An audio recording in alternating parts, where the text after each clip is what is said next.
ವಿದೇಶಿಗಳು ಹಾಗೂ ಭಾರತೀಯರು ಈ ಹೋಟೆಲ್ ಒಳಗಡೆ ಬರೋ ಹಾಗಿಲ್ಲ ಅಂತ ಏನಾದ್ರು ಬೋರ್ಡ್ ಹಾಕಿದ್ರೆ ನೀವು ಸುಮ್ಮನೆ ಇರ್ತೀರಾ? ಸಾಧ್ಯನೇ ಇಲ್ಲ. ಬಟ್ ನಮ್ಮ ಪೂರ್ವಜರು ಬ್ರಿಟಿಷರ ಕಾಲದಲ್ಲಿ ಇದನ್ನ ಅನುಭವಿಸಿದ್ದಾರೆ. ಇವತ್ ಬಿಡಿ ನಾವು ಬ್ರಿಟಿಷರನ್ನೇ ಮೀರಿಸಿ ಜಗತ್ತಿನ 4ನೇ ದೊಡ್ಡ ಎಕಾನಮಿ ಆಗಿದೀವಿ. ಅದೇ ರೀತಿ ನಾವು ಡೈಲಿ ಎ ಅಂತ ಚಾಟ್ ಜಿಪಿಟಿ ಏನ್ ಯೂಸ್ ಮಾಡ್ತೀವಲ್ವಾ, ಇದೇ ಚಾಟ್ ಜಿಪಿಟಿ ಸಿಇಒ ಸ್ಯಾಮ್ ಆಲ್ಟ್ಮನ್ ನಮ್ಮ ಭಾರತಕ್ಕೆ ಬಂದಾಗ ಒಬ್ರು ಕ್ವಶನ್ ಕೇಳ್ತಾರೆ, ನಮ್ಮ ಭಾರತದಲ್ಲಿ ಚಾಟ್ ಜಿಪಿಟಿ ತರ ನಾವೇನಾದ್ರೂ ಪ್ರಾಡಕ್ಟ್ ನ ರೆಡಿ ಮಾಡಕ್ ಆಗುತ್ತಾ ಅಂತ.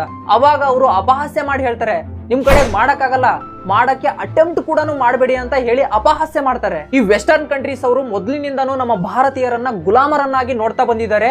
ಈಗ್ಲೂ ಕೂಡ ಗುಲಾಮರ ತರನೇ ಟ್ರೀಟ್ ಮಾಡ್ಬೇಕಂತ ಅನ್ಕೊಂಡಿದ್ದಾರೆ. ಬಟ್ ನಿಮ್ಗೊಂದು ಫ್ಯಾಕ್ಟ್ ಗೊತ್ತಿರಲಿ, ನಾವು ಈಗಲೂ ಕೂಡ ಗುಲಾಮರ ತರನೇ ಇದ್ದೀವಿ. ಯೂಟ್ಯೂಬ್ ಆಗಿರ್ಬೋದು, ಫೇಸ್ಬುಕ್ ಆಗಿರ್ಬೋದು, ವಾಟ್ಸ್ಆಪ್ ಆಗಿರ್ಬೋದು, ಇನ್ಸ್ಟಾಗ್ರಾಮ್ ಆಗಿರ್ಬೋದು, ಇವನ್ ಟೆಲಿಗ್ರಾಮ್ ಕೂಡ ರಷ್ಯಾದಿಂದ ಬಂದಿದೆ. ಈ ಆಪ್ ಗಳ ಮೂಲಕ ನಾವು ಪ್ರತಿದಿನ ಬೆಳಗ್ಗೆ ಎದ್ದ ತಕ್ಷಣ ಯಾವ ಟೂತ್ ಪೇಸ್ಟ್ ನ ಯೂಸ್ ಮಾಡ್ತೀವಿ ಅನ್ನೋ ಮಾಹಿತಿಯಿಂದ ಹಿಡ್ಕೊಂಡು ನಮ್ಮ ಜೀವನದ ದೊಡ್ಡ ದೊಡ್ಡ ಡಿಸಿಷನ್ ಕೂಡ ನಾವು ಸೋಷಿಯಲ್ ಮೀಡಿಯಾದಿಂದನೇ ತಗೋತೀವಿ. ಈ ಎಲ್ಲ ಡೇಟಾನು ಕೂಡ ವೆಸ್ಟರ್ನ್ ಕಂಟ್ರೀಸ್ ಗಳ ಹತ್ರ ಇದೆ. ಈಗಿನ ಕಾಲಕ್ಕೆ ಹೇಳೋದಾದ್ರೆ data is the new oil.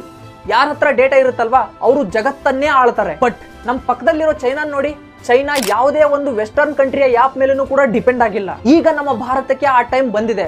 ನಾವು ಕೂಡ ವೆಸ್ಟರ್ನ್ ಕಂಟ್ರಿಗಳ ಸೋಷಿಯಲ್ ಮೀಡಿಯಾದಿಂದ ಹೊರಗಡೆ ಬಂದು ನಮ್ಮ ದೇಶದ ಖುದ್ದು ಭಾರತದಲ್ಲೇ ರೆಡಿ ಆಗಿರೋ ಆಪ್ ಗಳನ್ನ ಯೂಸ್ ಮಾಡಕ್ಕೆ ಸ್ಟಾರ್ಟ್ ಮಾಡಬೇಕು. ನೀವೇನಾದ್ರೂ ಆ ಇನಿಷಿಯೇಟಿವ್ ನ ತಗೋಬೇಕಂತಿದ್ರೆ ವಾಟ್ಸ್ಆಪ್ ನ ಬದಲಾಗಿ ಅರಟೈ ಅಪ್ಲಿಕೇಶನ್ ಅಂತ ಇದೆ. ಇದನ್ನ ಖುದ್ದು ನಮ್ಮ ಭಾರತೀಯ ಫೌಂಡರ್ ನಮ್ಮ ಭಾರತದಲ್ಲೇನೆ ರೆಡಿ ಮಾಡಿದ್ದಾರೆ. ಸೊ ಈ ರೀಲ್ ನ ಎಷ್ಟು ಜನಕ್ಕಾಗುತ್ತೋ ಅಷ್ಟು ಜನಕ್ಕೆ ಶೇರ್ ಮಾಡಿ ಮೇಕ್ ಇನ್ ಇಂಡಿಯಾ ಪ್ರಾಡಕ್ಟ್ ಗಳನ್ನ ಪ್ರಮೋಟ್ ಮಾಡಕ್ಕೆ ನೀವು ಕೂಡ ಕೈ ಜೋಡಿಸಿ.